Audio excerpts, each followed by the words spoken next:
While I was at her office party, my fiancée made fun of my job. I ended our engagement right then and there in front of everyone. I'm a 31-year-old man, and I work as a mechanic. It's not glamorous, but I take pride in it.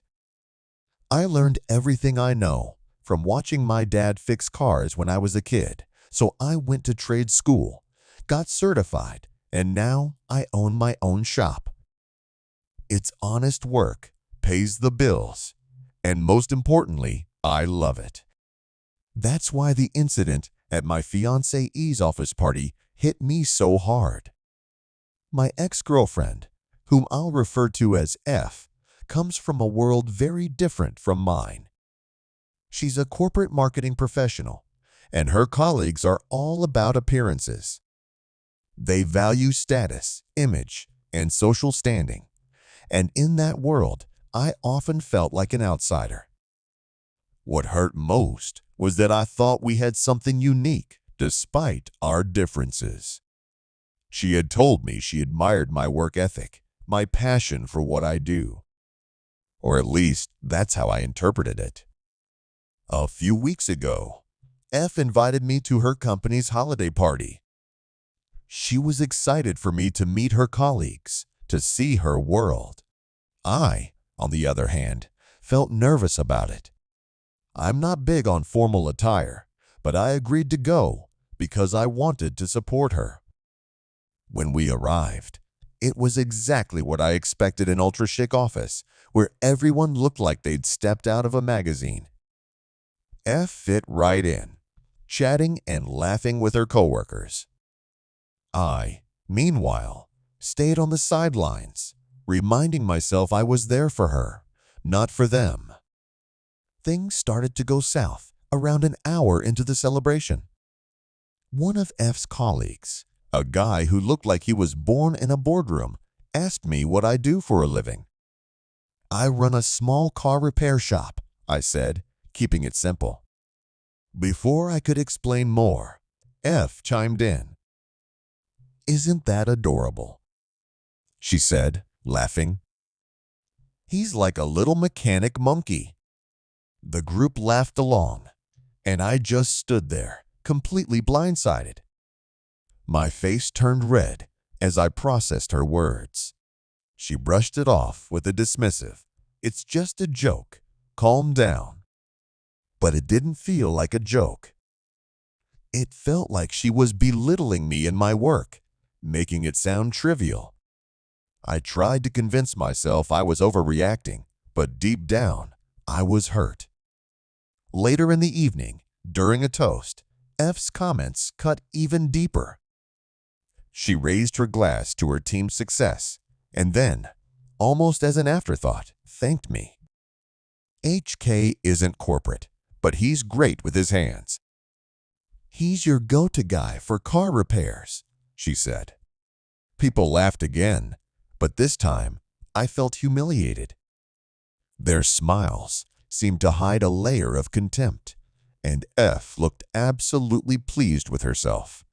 I quietly asked her, "Why didn't you see how uncomfortable that made me?" Or worse, why didn't you care? She didn't seem bothered at all. Instead, she looked at me like I was overreacting. It was just a joke, she said, clearly pleased with the attention. I stepped outside to cool off, feeling sick. The more I thought about it, the clearer it became. This wasn't a one-time thing. This was a pattern. A few minutes later, F came outside, holding her wine glass casually. "There you are," she said with a smile. "Why did you bolt?" I tried to stay calm. "Can you understand how humiliating that was?" I asked. She blinked, clearly not getting it. "What do you mean?" I was beyond frustrated now. "You treated me like a joke. You keep making fun of my job, as if it's nothing." She laughed it off. "Please, it was all in good fun." "You act like you don't respect my work," I shot back. But you say you do, and then you undermine it with comments like that. Her smile faltered, and she crossed her arms. You're overreacting. I was just trying to lighten the mood. I shook my head. It's not just one comment. It's how you've always seen me. And I can't keep doing this. She looked stunned. Wait, what do you mean? I can't commit to someone who treats me like this. This relationship is over. Her face went from confused to angry. Oh, so fixing cars makes you feel special, huh? Newsflash, it's not that impressive. Her words stung, but they also made up my mind. I pulled the engagement ring off my finger and handed it to her. You really don't get it, do you? I said. Goodbye.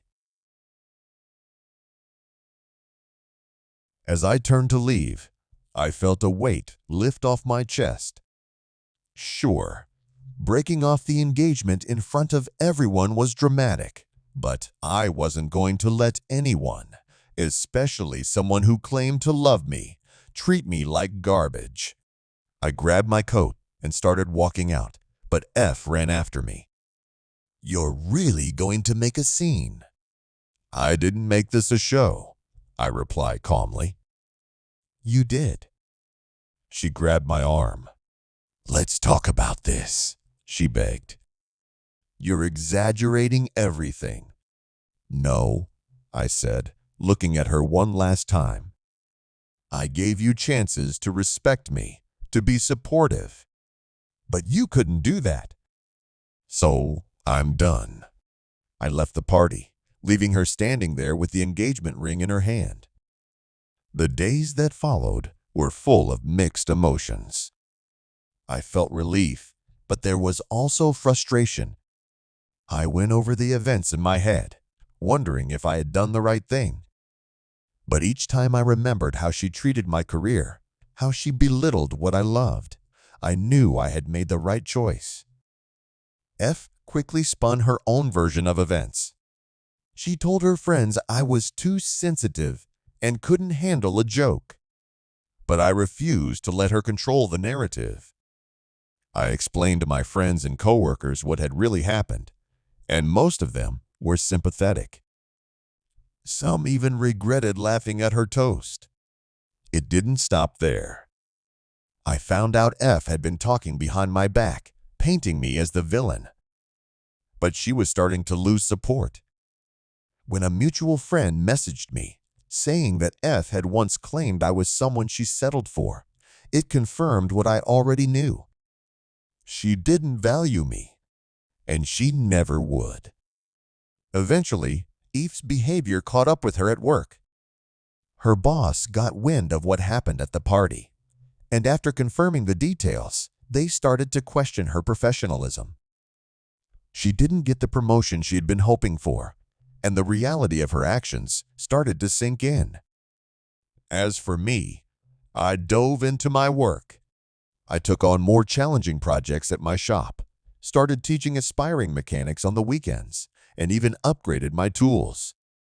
The freedom from judgment and disrespect felt amazing.